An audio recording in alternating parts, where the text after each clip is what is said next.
a 10-minute briefing. A flood emergency is hitting parts of Queensland today.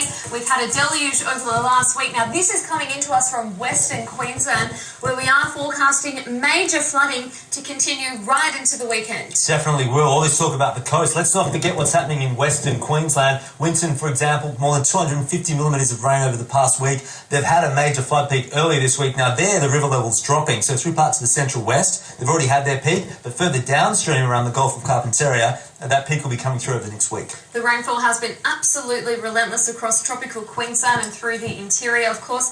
A good news rain event for some locations, those drought-affected towns, but right now we're focused on the fact that we're seeing major floods hit towns across that northern tropical coast. That's a really good point, actually. I mean, farmers are loving it. They're not complaining at all. Who cares if you're stuck on your property for a few weeks if it means you've had 200 millimetres of rain? Yeah, of course. But then our thoughts with everyone there in townships like Ingham, Cairns, heaviest rain in 3 years, of course. School pick-up yesterday and school drop-offs today, I'd imagine, would be quite hard in those northern tropical regions where we've seen an absolute drenching overnight. We'll be live throughout the day covering those floods. For the time being, though, we're taking you to the United States where severe weather has hit the east.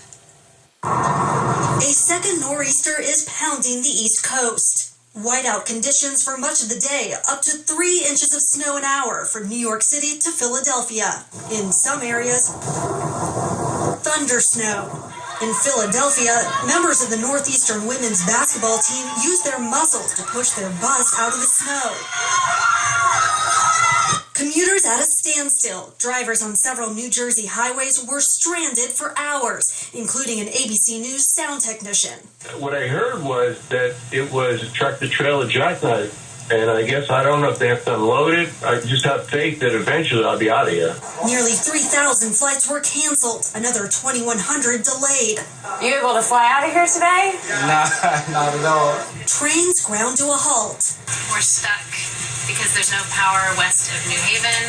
High winds howled across the Northeast, down to power lines engulfed in flames. Customers already without power for days hit a second time. Now with the second storm, we just lost power again.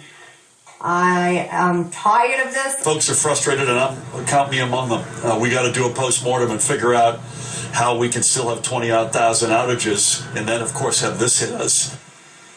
The snow has tapered off in the New York metropolitan area, but up to 2 feet of snow is still expected across parts of New England. The focus today will be on ensuring safe commutes and restoring power to the hundreds of thousands of customers without it.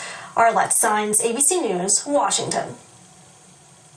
Back home, it's all about Queensland. Tom, major flooding is continuing. Tropical Queensland and the west, we're watching you very closely. It's certainly not over yet. The forecast for today, well, it's where there's a heavy rain through the northwest, through the Cape York Peninsula and also the north tropical coast today. And the chance of showers for the southern coast in a strong gusty southeasterly. It will be a cloudy to dry day for the central and southern inland.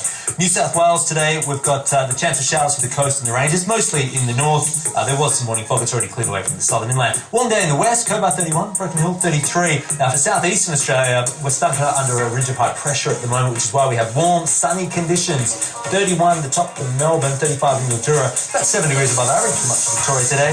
Tasmania, another mostly sunny day today, 24 in Hobart. That's nice and comfortable. One of my favourite temperatures, 24 degrees. Chance of showers through the northern parts of South Australia today. And it will be another warm, sunny day across the south. Adelaide had a warm night. That temperature was 25 at sunrise. Forecast hit 35 for a maximum today. Again, this is well above average for this time of year. The WA, warm and sunny, although it's cooler on that southern coastline. The odd light shower around Albany today. We'll have the chance of storms with Kimberley, the interior, and heavy rain and storms spreading through the NT. Let's not forget about you. Tennant Creek, Alice Springs, you both had over 20 millimetres of rain already. There's a severe weather warning in place for flash flooding for the southeast NT. That includes Alice Springs, up to 80 millimetres in the next 24 hours. And Alice Springs has already recorded the heaviest rain in months from this rain event. I'll be tracking the radars live at around 10:20 Eastern Daylight Time, 10:30 Eastern Daylight Time, I should say, but we'll both be up shortly for more of your local weather. Stick with us.